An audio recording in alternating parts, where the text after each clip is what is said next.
Out of every million people walking this earth, perhaps one carries a mark invisible to the naked eye, but unmistakable to those who know how to see.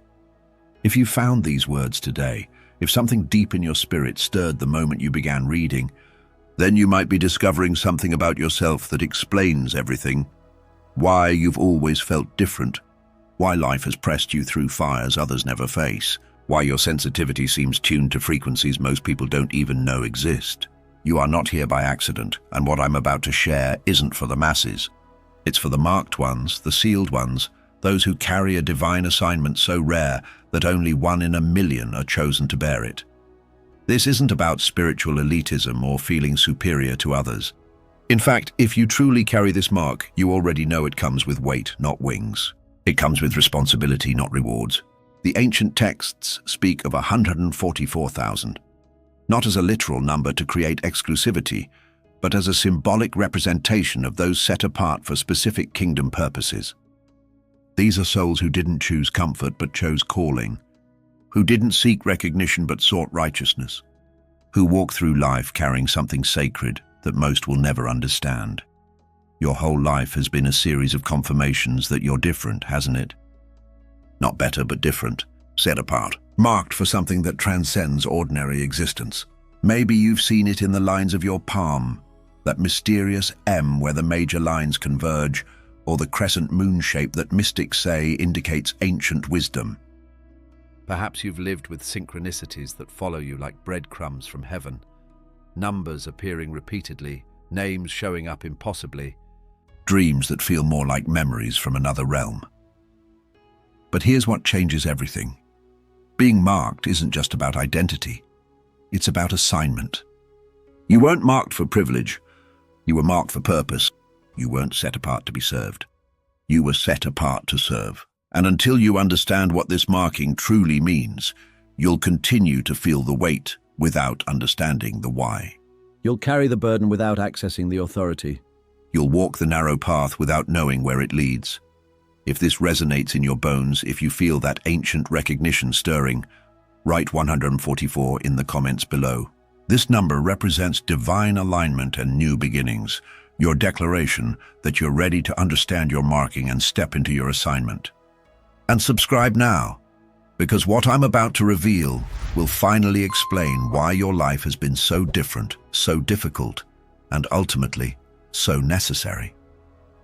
Rarity is not a crown you wear. It is a weight you carry. When you hear 1 in a million, the ego wants to pose, but the spirit bows, because something that's scarce is never given for display. It is entrusted for delivery. Being marked does not mean you were designed to stand above people. It means you were called to stand before people, to face the wind first and hold a lamp steady long enough for others to see their next step. That is why the mark has always felt less like a decoration and more like a magnetic field. It pulls you away from rooms that erode your integrity and draws you toward altars where your motives are washed until they are clear. You have felt this pull in subtle refusals you couldn't explain, in a tightening in your chest when a shiny path demanded you misname yourself, in a quiet peace that arrived only after you chose the narrow lane no one applauded. That is the mathematics of the few. The smaller the number, the stricter the stewardship. To understand the mark, stop looking for a spectacle and start listening for a standard. The mark reveals itself in the way your soul refuses counterfeit comfort. It will let you be unseen for a season, if being seen would sell your center. It will let a door close with your name almost printed on it, if walking through would cost you your truth. It will let people misread your restraint as weakness, while heaven measures it as weight. The world might call this stubbornness, the remnant calls it alignment. Rarity is not fragile, it is focused. It will gladly disappoint expectations you never agreed to, so that you can keep covenant with the assignment you did. This is why you have never truly belonged to crowds that thrive on volume. You can survive there, yes, but you cannot stay clean there. Your discernment is too finely tuned to breathe where flattery is traded as currency and outrage is used to lease attention by the hour. The mark in you knows the exchange rate is terrible. You spend essence and receive applause. The balance is always negative, so the math of your life has been different. You invest in altars before you invest in exposure. You protect mornings like they are sacred ground. You keep your sentences simple and your promises few. You build decades, not days. This is not because you are slow. It is because you are precise, and precision is the only way Rarity survives impact.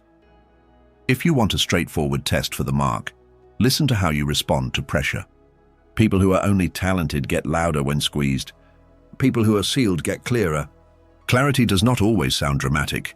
It sounds like a soft no to what dilutes you, a steady yes to what deepens you, a calm exit from rooms where your peace keeps coughing.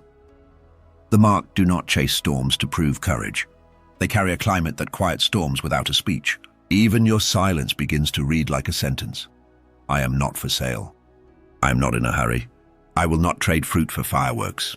And when life attempts to bribe you with quick results, you remember the arithmetic of the remnant. Results without roots collapse on schedule. There is also tenderness inside this Rarity, one that refuses to harden while it holds a line. The mark will not let you confuse boundaries with bitterness. It will not let you weaponize truth to win arguments while losing your own gentleness. It will keep you soft toward people even when you must be firm about patterns. That softness is not weakness. It is evidence you were forged somewhere other than the comment section. The few cannot afford to be brittle.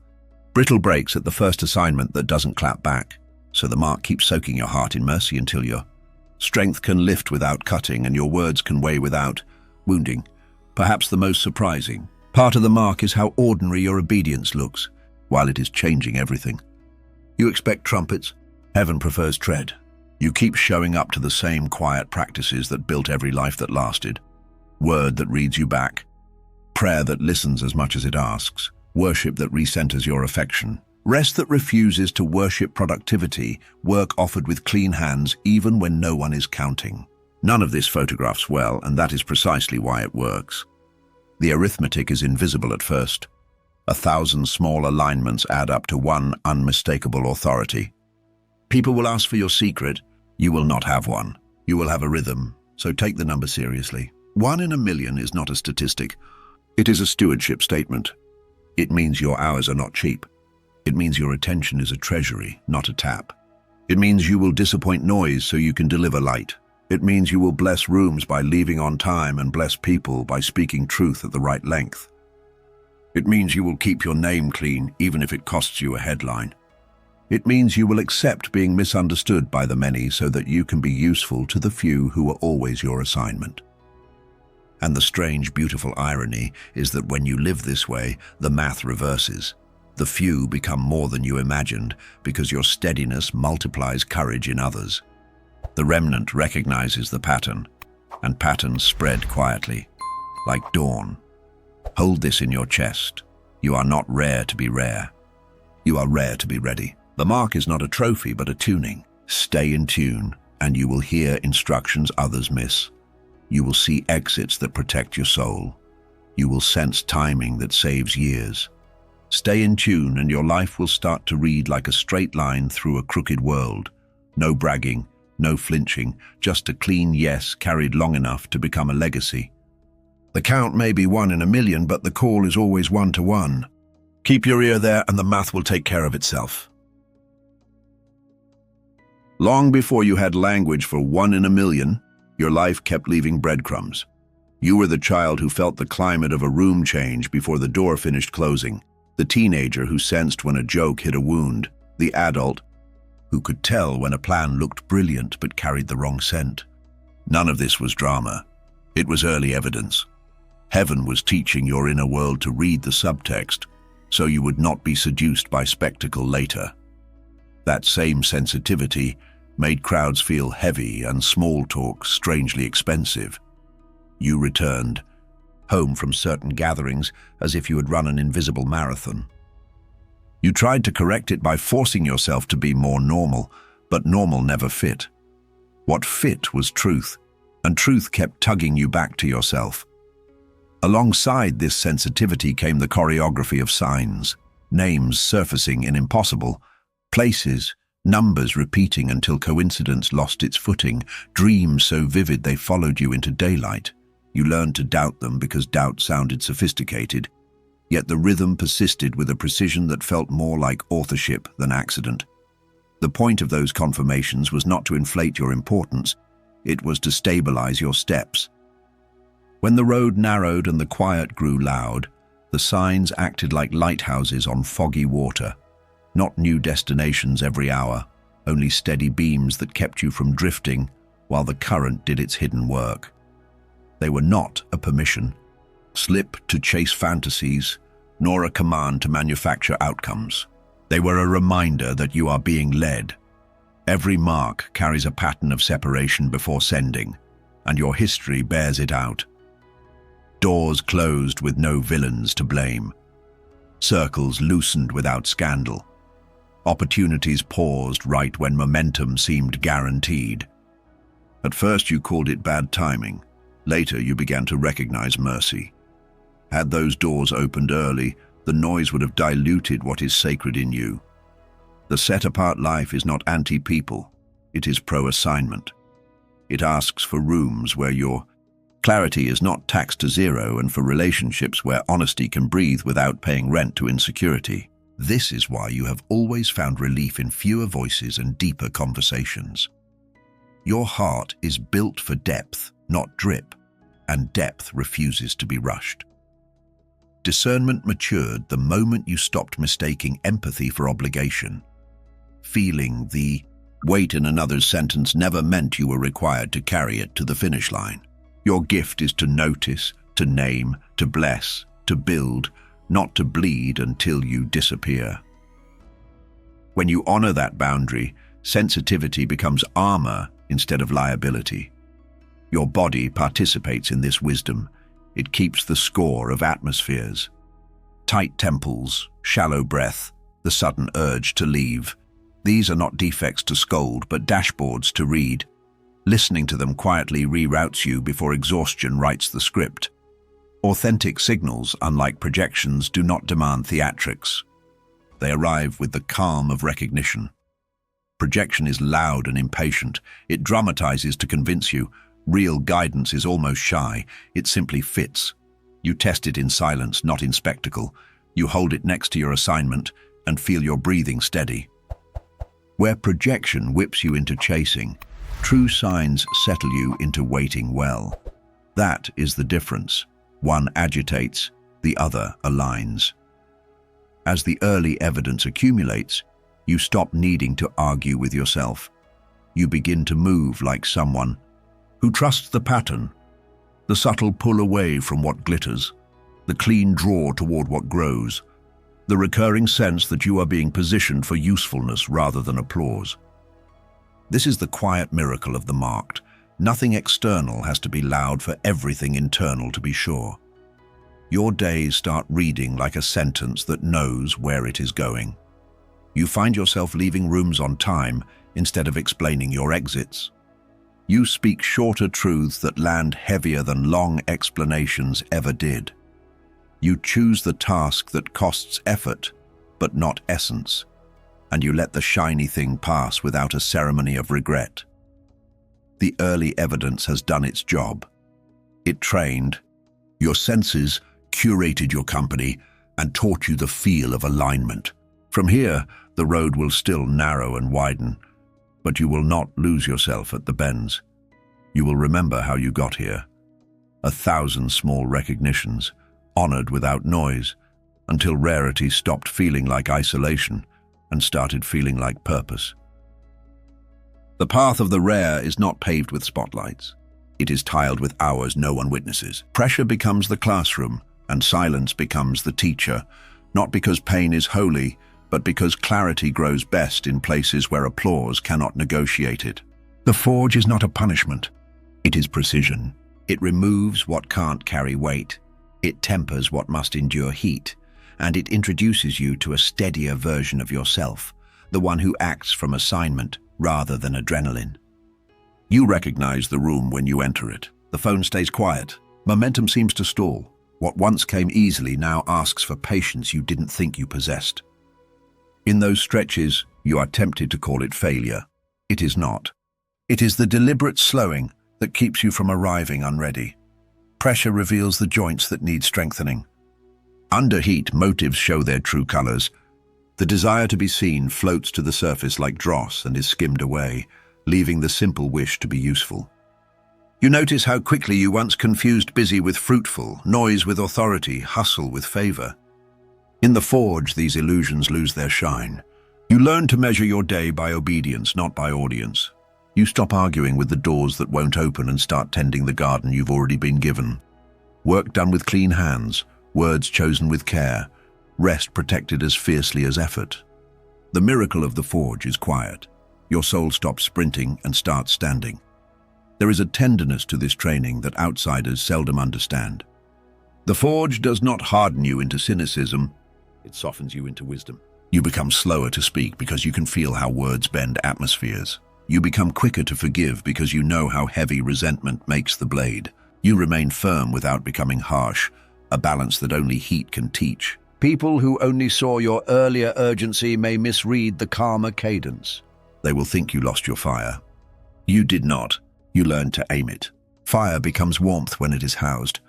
It becomes devastation when it leaks. The forge builds the house. Hidden seasons also rewrite your relationship with time. You stop bargaining with calendars and start trusting formation. Things ripened by pressure do not need aggressive marketing. They carry their own gravity. You begin to sense timing like a pulse. There is a not yet that protects and a now that propels, and both are gifts. In earlier years, you might have forced both. In the forge, you practice restraint until restraint is no longer restraint. It is rhythm. Saying yes no longer needs a speech. It sounds like a clean breath. Saying no no longer needs a defense. It sounds like peace that refuses to be rushed. Your body participates in this apprenticeship. The forge teaches you to notice what your nervous system has been trying to say. The afternoon headache after a crowded room is not random. It is the receipt for overmerging. The heaviness after a conversation is not moodiness. It is your center reminding you that empathy without boundaries becomes absorption. You begin to discharge wisely. Water, walking, sunlight, simple meals, a handful of minutes with your hands open doing nothing but breathing. These are not decorations of a balanced life. They are the mechanics of a sustainable one. Strength that survives decades is always partnered with gentleness toward one's own frame. The forge introduces a different economics of effort. You no longer spend hours proving you belong. You invest minutes keeping your channel clean. The work becomes simpler and strangely more potent. A short message lands heavier than a long performance. A quiet decision closes a year of confusion. A single act of integrity unlocks rooms that marketing could not touch. You realize the authority you sought in volume was waiting in fidelity. Faithfulness in the hidden hour becomes the credential that cannot be forged, and once you have it, you stop chasing credentials that can. There is also the matter of loneliness. It knocks at the door in quiet seasons and asks to be mistaken for evidence that you chose wrong. You learn to greet it without giving it a room. Solitude is not absence. It is presence reclaimed. When ache rises, you do not drown it in distraction.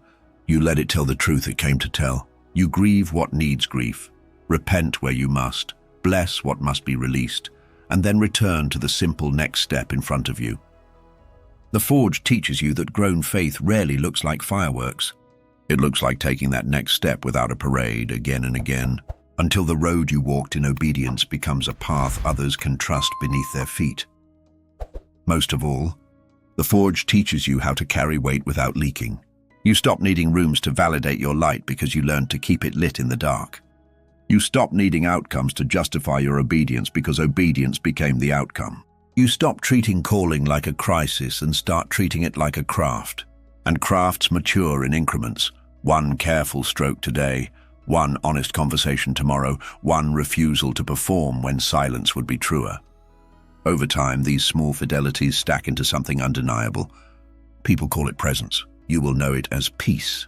When the forge releases you to wider rooms, nothing magical happens to make you ready. The readiness has been happening all along. And because of it, public space will not consume what private altars have made whole. You will not perform to buy love. You will bring love you already own. You will not shout to be heard. You will speak at the volume of truth. You will not sprint to outrun fear. You will walk because fear no longer sets your pace. The few are formed this way, slowly, truly, cleanly. And when they step forward, it looks less like arrival and more like continuation. A straight line from the hidden place to the visible task with nothing added but visibility. Remember this when the room goes quiet again, as it surely will. Quiet is not the end of your story. It is where your story grows roots. Do not rush out of the heat because you miss the breeze. Do not mistake stillness for stagnation or smallness for insignificance. Stay long enough to be tempered. Leave soon enough to be sent. And when you go, carry the sound the forge put in you, a steady tone that calms frantic rooms and turns rarity from an idea into a life others can lean on. To carry a rare frequency is to decide every day that your atmosphere will speak louder than the room you enter. This has little to do with volume and everything to do with coherence. Coherence is what happens when your inner agreements match your outer actions so closely that confusion loses the right to negotiate with you. People feel it before they name it. A calm that does not bend to flattery. A kindness that does not collapse under pressure. A steadiness that does not require theatrics to be believed. Clean authority is the fruit of that coherence, and it begins where boundaries stop being a reaction to pain and become a rhythm of love. You do not draw lines to punish or perform. You draw them to protect what makes you useful. The conversations you decline, the schedules you simplify, the exits you make while your light is still steady, these are not acts of ego. They are acts of stewardship. A rare signal becomes noise when it is overexposed. Boundaries keep the signal clear. Clarity is what makes those boundaries merciful instead of sharp. Clarity is quiet. It doesn't need a speech to be understood. You decide in advance what you are willing to trade and what you will never sell, and then you let that decision travel into your sentences and your calendar. It is the difference between moving from mood and moving from mandate. When you move from mood, you overshare to be understood and resent the misunderstanding when it returns. When you move from mandate, you say the short true thing once and let time do the explaining. The marked are tempted to explain because they care. Clean authority releases the need to be endlessly decoded. It trusts that the right people will recognize the pattern you carry, and that those who don't are not enemies. They are simply traveling a different road. There is a temptation to treat authority as posture, to widen shoulders and tighten jaw, as if a pose could replace a process. But authority that lasts is relational before it is positional. It flows from a private life that is aligned, altars that are actually warm, motives that are actually sifted, apologies that are actually offered, forgiveness that is actually practiced. When your hidden agreements are clean, your public presence does not need props. You stop selling yourself to the moment for the price of a reaction. You stop chasing the feeling of being needed and start honoring the reality of being assigned. Rooms that used to provoke you into over-explaining begin to quiet when you arrive, not because you silence them, but because you refuse to add your panic to their pile. To carry the frequency well, you must also learn the language of your body without letting it become your tyrant. Your frame tells you, honestly and early, when the air has turned expensive. The sudden tightness behind your eyes, the breath that climbs your chest, the jaw that wants to clench, these are instruments in an orchestra you are learning to conduct.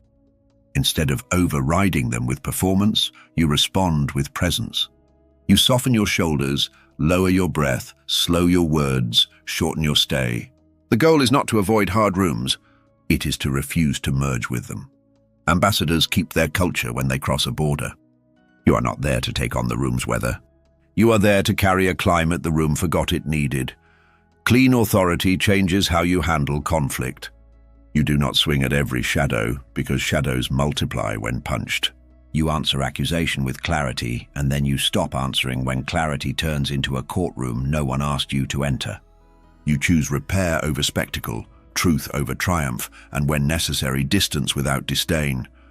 Distance is not contempt. It is consent given back to yourself. It says, I am responsible to love you. I am not required to bleed for your comfort.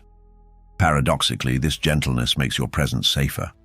People sense they are with someone who will not use proximity to extract, nor use disagreement to destroy. The rarest thing in most rooms is not brilliance. It is safety. Carrying the frequency means becoming that rare safety without diluting your standards to achieve it. Finally, understand that authority never asks you to be everywhere. It asks you to be true where you are. You will disappoint the algorithms of urgency.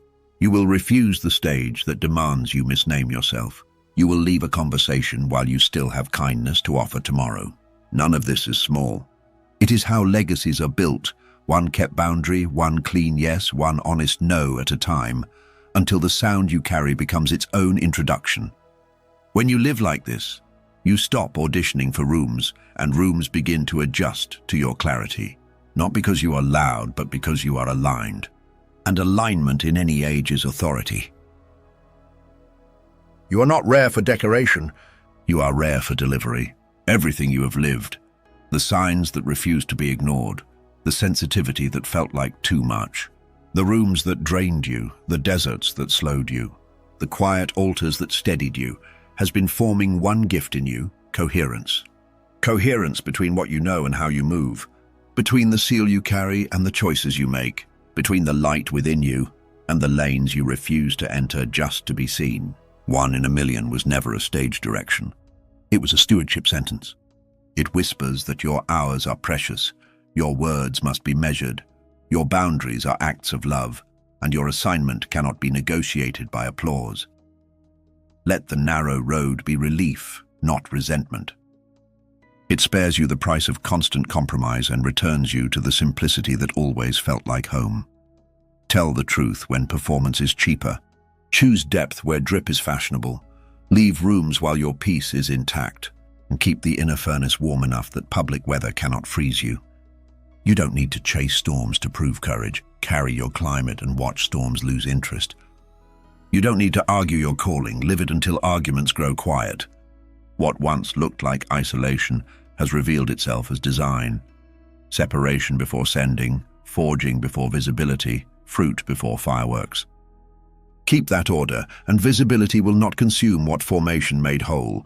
From here, let your days read like a steady yes. Guard the mornings that anchor you. Honor the body that signals truth early.